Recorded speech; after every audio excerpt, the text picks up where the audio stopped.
We will begin with those destructive storms blasting through parts of the Midwest, creating tornadoes like this one in southeastern Illinois. It destroyed at least a dozen buildings. Wind speeds over 300 miles per hour, debris flying like missiles, buildings ripped apart in seconds. While everyone else is running away from the deadliest force in nature, these people are racing straight toward it.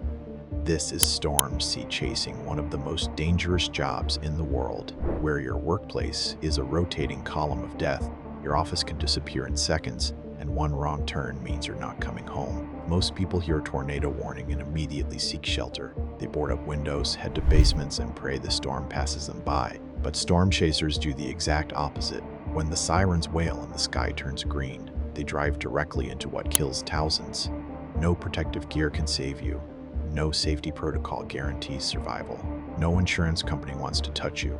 This is a job where nature itself is actively trying to kill you, and you're volunteering to get as close as possible. Today, we're diving into why storm chasing ranks among the deadliest professions on Earth, and what separates those who survive from those who don't make it home. Let's talk about what makes this job so deadly. You're not just facing bad weather, you're hunting a force of nature that's more powerful than almost anything else on this planet. A tornado is a violently rotating column of air capable of wind speeds exceeding 300 miles per hour. That's twice as powerful as a Category 5 hurricane, twice as deadly as the strongest hurricanes ever recorded, and you're driving straight toward it in a vehicle that weighs maybe 2 tons. These rotating death traps form inside supercells, massive storm clouds that tower 6 miles high. Inside them, updrafts so powerful they can lift cars, tear roofs off buildings, and turn a simple piece of wood into a spear, traveling at 200 miles per hour. What makes storm chasing one of the world's most dangerous jobs is simple. We still don't fully understand tornadoes. Even after decades of research, scientists can't predict exactly when or where one will form. Some storms produce them, others don't. You're literally gambling your life on weather patterns we can't fully predict. This unpredictability is what kills. Imagine having a job where your target can appear anywhere, anytime, move in any direction without warning, and has the power to obliterate you in seconds. That's storm chasing. Tornadoes kill in 3 ways. They pick you up and hurl you through the air like a rag doll. They crush you beneath tons of collapsing debris, or they impale you with everyday objects turned into supersonic missiles. A stop sign becomes a guillotine. A tree branch becomes a javelin. Your own vehicle becomes your coffin. Add in lightning strikes that can kill you instantly. Straight-line winds that flip cars, baseball-sized hail falling at terminal velocity, and zero visibility conditions. And you understand why this job has one of the highest fatality risks of any profession. Here's what a day in one of the world's most dangerous jobs actually looks like. It starts with a gamble. Before dawn, storm chasers analyze National Weather Service data, trying to predict where a killer storm might form. Cold air meeting warm air, wind shear, colliding air masses. They're reading the recipe for potential death and deciding where to place themselves in harm's way. Then comes 8 to 12 hours of driving, sometimes covering hundreds of miles, with zero guarantee they'll even see a tornado. But here's the deadly part. Every hour they're on the road, they're making life or death decisions based on incomplete information. Byron Turk, navigator for Discovery Channel's Storm Chasers. Hi, Byron Turk, the navigator here from Discovery Channel's Storm Chasers. Describes it like this. We find the storm hopefully before it gets dark, and hopefully it produces a tornado, and hopefully there are roads to it.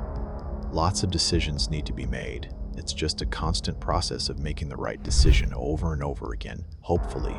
Notice that word, hopefully. In most dangerous jobs, you have protocols, safety equipment, backup plans. In storm chasing, you have hope and split-second decisions. One wrong choice, and you're done. Every chase requires at least 2 people because one mistake means both of you die. One drives while the other monitors weather data, tracks the storm, communicates with spotters scattered across the country. They're receiving constant updates, adjusting routes, sometimes abandoning their original target completely and driving to a different state. If they've read the data correctly and gotten lucky, they'll spot towering cumulonimbus clouds. This is when the job goes from dangerous to potentially fatal. They watch for counterclockwise cloud rotation, wall clouds descending from the storm base, tornado warnings crackling over the radio. Their heart rates spike. Their hands sweat because they know what's coming. As they close in, they're looking for an observation point, a hill about 3 miles away. Clear escape routes, because here's the nightmare scenario that makes this job so deadly. Tornadoes change direction without warning. You're watching a move east. You position yourself to the north. Safe distance, good visibility, then in seconds, it turns directly toward you. You have maybe 30 seconds to react, maybe less. Professional storm chaser Tim Samaras, one of the most experienced in the world, died in 2013 along with his son Paul and fellow chaser Carl Young. Among the 13 people killed in the Oklahoma twister were 3 men deeply involved in tornado research. Packed with terrified families, drivers trying to escape before the tornadoes hit. And we have learned of 3 more lives lost. 3 veteran storm chasers now among the dead. Tim Samaras, his son Paul, and their colleague Carl Young. When a tornado suddenly changed course, these weren't amateurs. These were legends with decades of experience, and they still died. That's the reality of this job. Experience doesn't guarantee survival. Skill doesn't protect you. The best equipment in the world can't save you if you're in the wrong place at the wrong second. Let's talk about the equipment, because even with millions of dollars in technology, this job remains one of the deadliest on Earth. Storm chasers carry HD video cameras, digital cameras, laptop computers with continuous internet for real-time weather data. They have walkie-talkies, cam radios to monitor storm reports, CB radios for trucker updates, police scanners to track emergency response. Some teams use Doppler on wheels, mobile radar units that provide immediate weather data. In 1999, a dude truck recorded the world record tornado wind speed, 318 miles per hour. In Oklahoma, that's the speed of death itself, measured and documented. We continue to keep an eye on the weather as well. At least 8 tornadoes have been reported in Oklahoma. Police say they're responding to reported injuries and people trapped in their homes. At least 2 people were killed in the small town of Cole. Several more were hurt. The storm tore down power lines, toppled trees, and destroyed homes. Some teams deploy weather balloons that rise through the atmosphere, recording pressure, wind, and temperature. And then there are the vehicles. The Tornado Intercept Vehicle 2 weighs 8 tons. It has hydraulic panels that extend to the ground to prevent wind from getting underneath, stabilizing jacks, reinforced armor, windows designed to withstand impacts. This machine was built for one purpose: survival. And even with 8 tons of reinforced steel, even with hydraulic stabilizers and armor plating, it's still not guaranteed to protect you, because when you're facing 300-mile-per-hour winds, when the air itself is trying to kill you, no amount of equipment eliminates the danger. Here's the brutal truth that makes this one of the world's most dangerous professions. All this equipment means nothing without knowledge, experience, and luck. Professional storm chasers have meteorological training.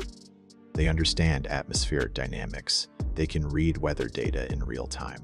And most critically, they know when to back off. They learn by chasing with experienced mentors, building knowledge over years. But even then, even with all that training and equipment, people still die. Amateurs see exciting videos online and think it looks fun. They don't understand the science. They don't recognize the warnings. They don't know escape routes. And they die every single year. People die chasing storms. Professionals and amateurs alike. The message is clear. This job kills. Amateurs should never chase storms, ever, because this isn't a hobby. It's a life or death profession where one mistake is fatal. If you found this eye-opening, hit subscribe and tell me in the comments what other deadly profession you want explored.